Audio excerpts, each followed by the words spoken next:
Bismillahirrohmanirrohim. Assalamualaikum warahmatullahi wabarakatuh. Salam sejahtera bagi kita semua. Semoga kita selalu diberikan kesehatan, kesuksesan, dan keberkahan oleh Sang Pencipta. Amin. Di video kali ini, saya akan menceritakan cerita horor yang berjudul Hutan Datar Mayit yang ditulis oleh akun Twitter Rama Atmaja. Sebelum masuk ke ceritanya, alangkah baiknya bantu support Lembar Misteri dengan cara like, komen, subrek, dan share. Juga aktifkan lonceng notifnya, karena tanpa support dari kalian, pastinya Lembar Misteri nggak akan berkembang, Bob. Ini juga nggak kalah penting, Bob. Jangan lupa support juga akun Twitter Rama Atmaja dengan cara follow akunnya yang saya sertakan di kolom deskripsi. Oke, nggak usah berlama-lama lagi. Kuy, kita simak ceritanya. Mereka melanjutkan perjalanan memasuki hutan. Mang Erik dan Aupi berada di depan, keduanya sebagai pembuka jalur. Terus di belakangnya ada Kuncen dan Wajuman, sedangkan Tejo bertugas sebagai sweeper. Hari itu menjadi pengalaman pertama bagi Tejo, babat hutan tengah malam, dan kedua orang itu tidak ada rasa takut sama sekali. Tebas sana, tebas sini, dan terlihat mereka berdua sangat senang. Padahal baru masuk ke dalam hutan, mereka disambut mata-mata yang menatap dan mengawasi. Namun bukan itu yang Tejo takuti, melainkan binatang buas yang siap menerkam. Gila, baru masuk sudah banyak yang memperhatikan ya, Jo, bisik Kuncen. Yang lebih gila, dua makhluk yang ada di depan kita. Lihat saja, menebas hutan dengan begitu semangatnya. Balik bisik Tejo, menjelekkan Paman dan Aa. Benar tuh, tapi yang aku takutkan bukan mereka, melainkan binatang buasnya, bisik Kuncen lagi, begidik ngeri. Nah itu dia, kalau ada macan melompat tepat di depan wajahku, hanya bisa pasrah, bisik balik Tejo mengeluh. Tak terasa perjalanan mereka sudah menghabiskan waktu 1 jam lebih. Tejo tak tahu kapan perjalanannya akan berhenti atau sampai di tempat tujuan. Dia malas bertanya, karena kalau bertanya pasti tidak akan dijawab sama Uwa atau mamangnya. Ketika mereka masih berjalan, secara tiba-tiba Mang Erik menyuruh mereka untuk berhenti. Berhenti dulu, Tejo berpikir. Perjalanan mereka sudah sampai di lokasi yang dituju. Tetapi Mang Erik memberhentikan perjalanan karena di depan mereka ada 2 sosok kuntilanak yang menghalangi jalan. Mang Erik melirik ke arah Wajuman, seolah memberikan isyarat adanya sesuatu yang tak beres. Wajuman segera maju ke depan guna menangani masalah tersebut. Akan tetapi, langkahnya dihentikan Tejo dengan melebarkan tangannya menghentikan langkah Wajuman. Mereka saling tatap. Wajuman berhenti dari langkahnya, dan dengan segera Tejo mengambil parang yang dipegang Mang Eri. Yang beginian biar aku saja, Wak. Aku kesal sama makhluk yang satu ini, karena dari kemarin diganggu oleh sebangsanya, seru Tejo memandang Wajuman yang dibalas senyum olehnya. Lalu menatap Kuncen, membuatnya menganga kaget. Ternyata satu keluarga memang gila semua, celetuk Kuncen. Dengan langkah sombongnya, Tejo menghampiri 2 sosok itu sambil mengacungkan parangnya. Akan tetapi, sosok itu tiba-tiba melayang, disertai lengkingan.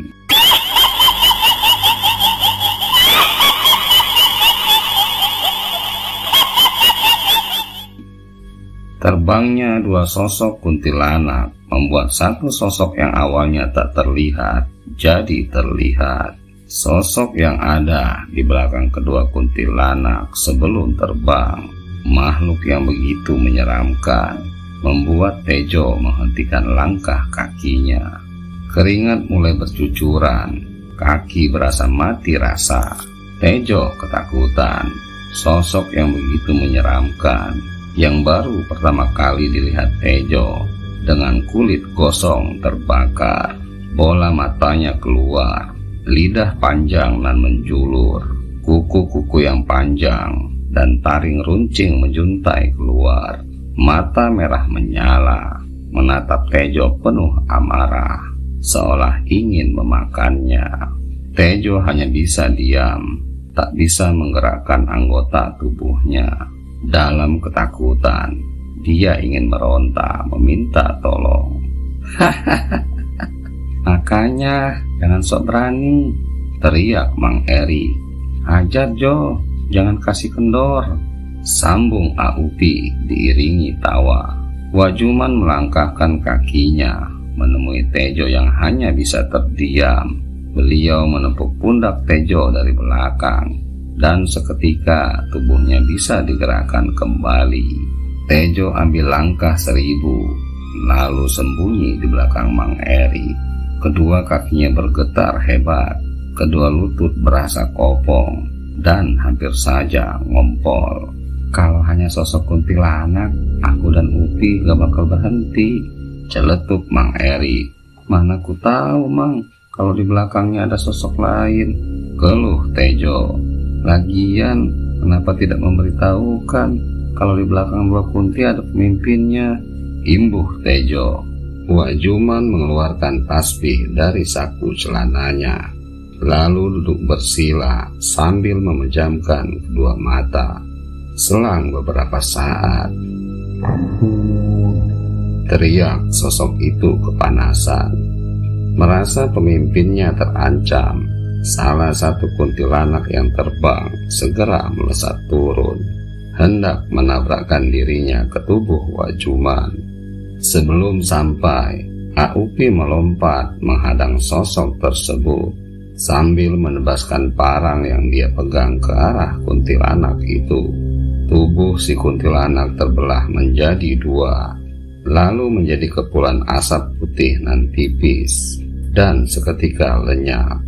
Area hutan seketika menjadi lahan pertarungan. Sang anak melawan anak buah, sedangkan sang bapak melawan pemimpinnya. Pemandangan yang membuat Kuncen dan Tejo hanya bisa diam sambil menggelengkan kepala, tak percaya dengan apa yang mereka lihat. Masih dalam merintih kesakitan, sang pemimpin mulai berbicara dengan nada menggema yang terdengar sampai seluruh hutan, membuat Kuncen dan Tejo terdiam mati rasa. Kalian akan mati di hutan ini karena sudah berani menantang dan masuk kawasan kami.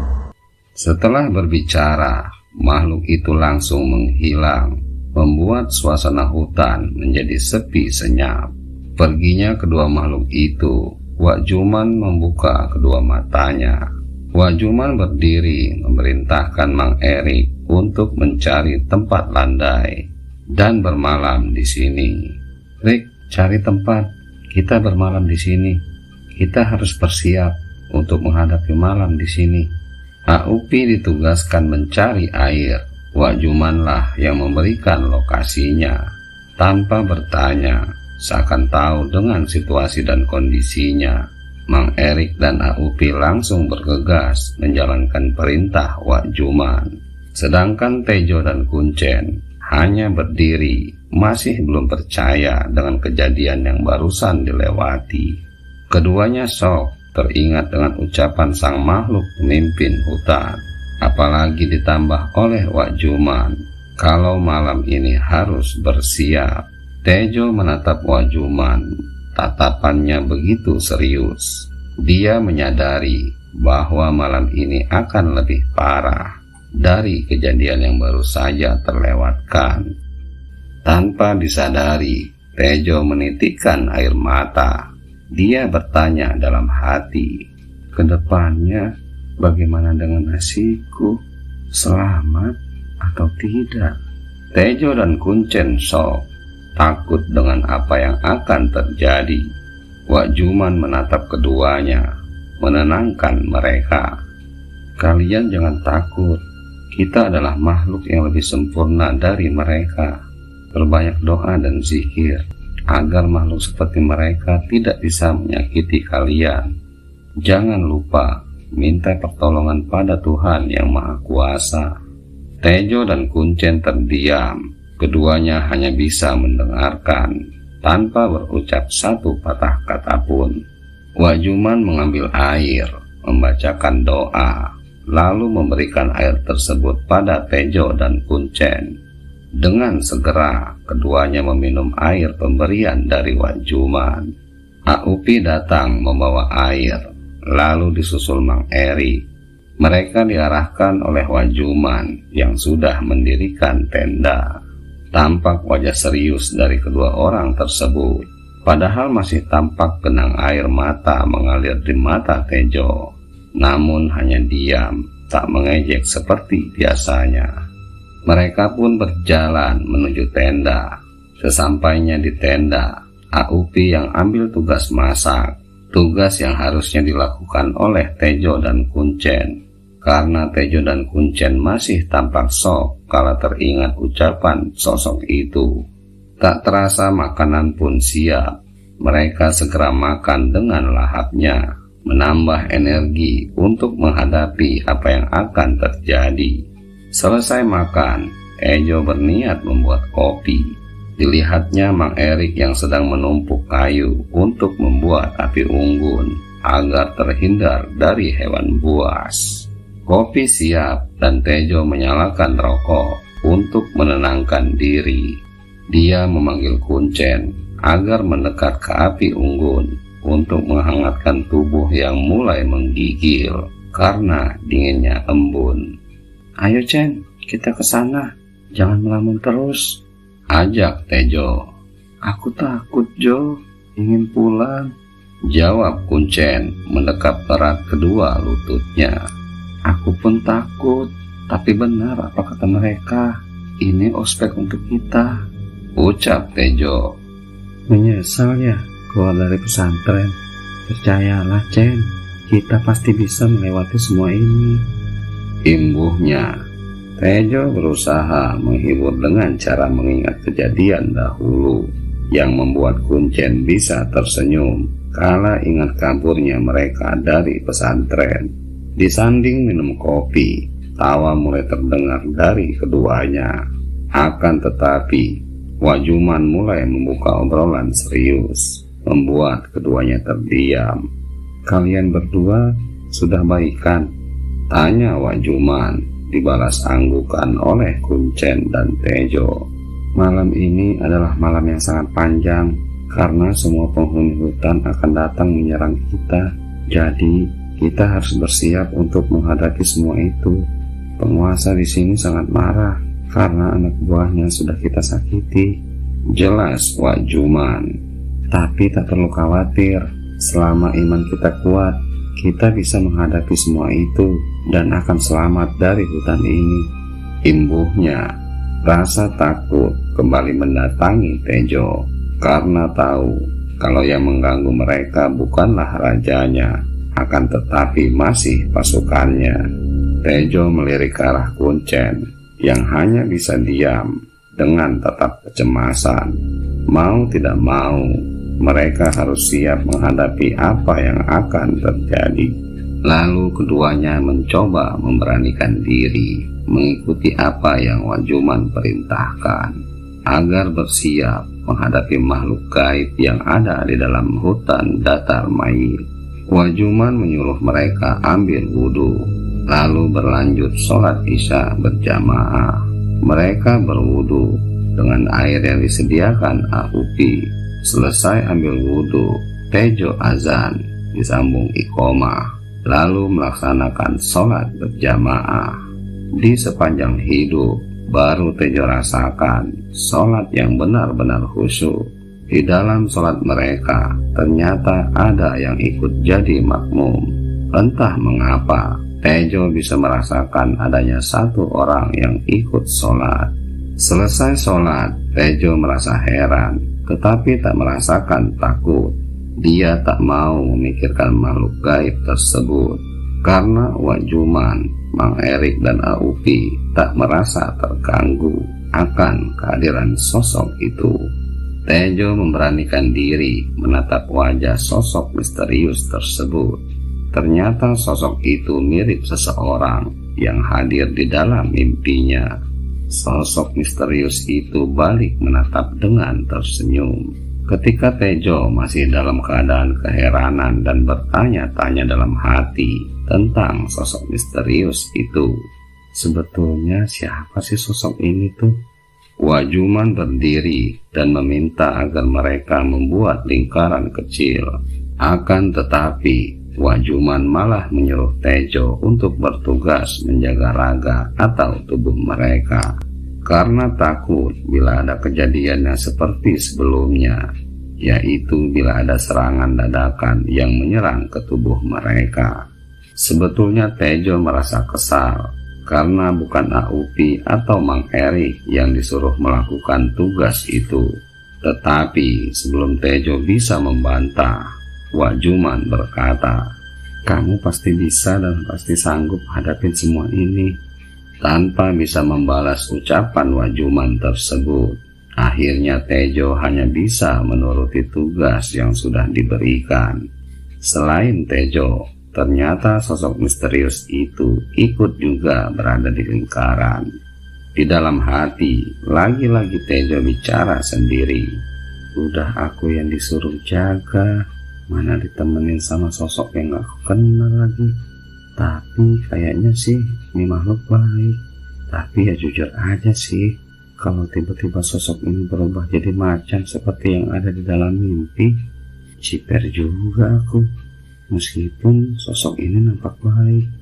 Lantas Wak Juman pun meminta Mang Erik, Aupi, dan Kuncen agar memejamkan mata sambil terus berzikir. Setelah mata mereka terpejam, Tejo pun nampak kebingungan. Dia tak tahu harus melakukan apa lagi. Kalau mengajak mengobrol sosok yang ada di sampingnya, tidak mungkin juga. Kemudian Tejo mengambil sebuah parang. Dia berniat membuat persiapan dan berjaga-jaga, karena takut bila ada yang mengganggu kegiatan Wak Juman dan yang lainnya. Sosok yang duduk di sebelah Tejo nampak tersenyum-senyum saat melihat Tejo yang sedang mondar-mandir gak jelas. "Si anjir ini dari tadi malah senyum-senyum mulu," gumam hati Tejo dengan kesal. Dalam keadaan yang membuat Tejo semakin bingung, dia lalu mengambil sebatang rokok agar terlihat tak terlalu panik atau kaku lagi. Rupanya Tejo pun mencoba hal yang nampak gila. Dia menyodorkan sebungkus rokoknya kepada si sosok itu. "Mau rokok, Bang?" tanya Tejo menawarkan rokok tersebut. Ternyata sosok itu pun mau mengambil sebatang rokok sambil tersenyum. Sikap sosok itu pun sama seperti manusia biasa pada umumnya. Setelah mendapat respon yang cukup baik dari sosok itu, Tejo pun mencoba menanyakan tentang semuanya, yaitu tentang siapa sosok itu yang sebenarnya, dan kenapa bisa memasuki di dalam mimpi Tejo, serta apakah tujuannya. Sosok itu pun mau menjelaskan siapa dirinya, yang garis besarnya adalah salah satu leluhur dari Tejo. Mendengar penjelasan itu, akhirnya Tejo memanggilnya dengan sebutan Abah.